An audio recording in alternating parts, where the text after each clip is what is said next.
marka sidee wax u dhaceen arinta waxay dhacday markii habeenkii sabtida ahayd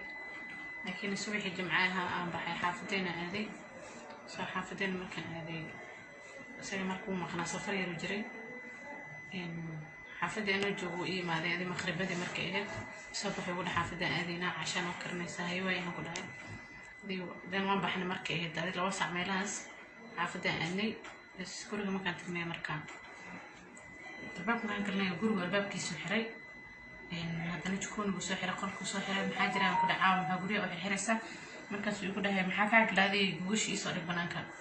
banaanka tifad soo dhigay haddana joodariga soo bixiyay qolkan ka soo baxay haddana soo qufulay joodariga aniga aan iskaga fadhiisto markaan fadhiisto joodariga soo koristaagan saana u fiiriyo marka barbaxay uu bilaabay indhaha markii uu waadana waxa arkay waan dhacay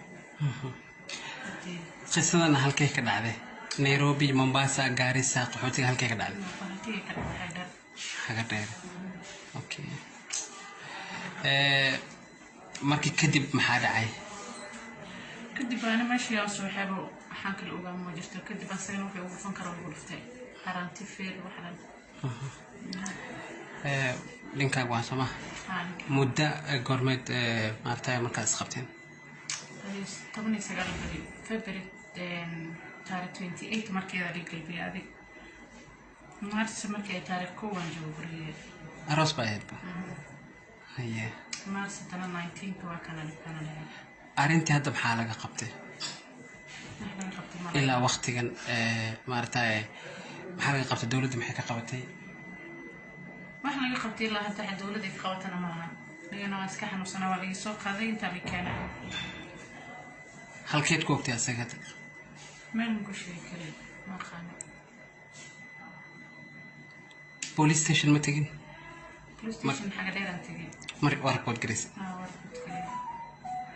marqadii waxa aan dhiibay dhakhtarka xakaariga gooyay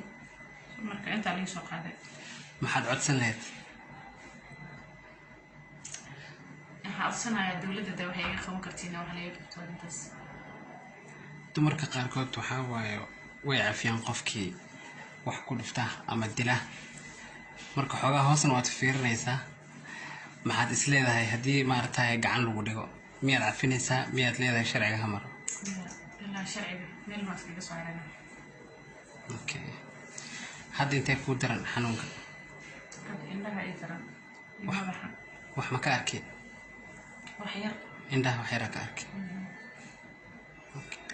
intee ku macnaha indhaha iyo meel kale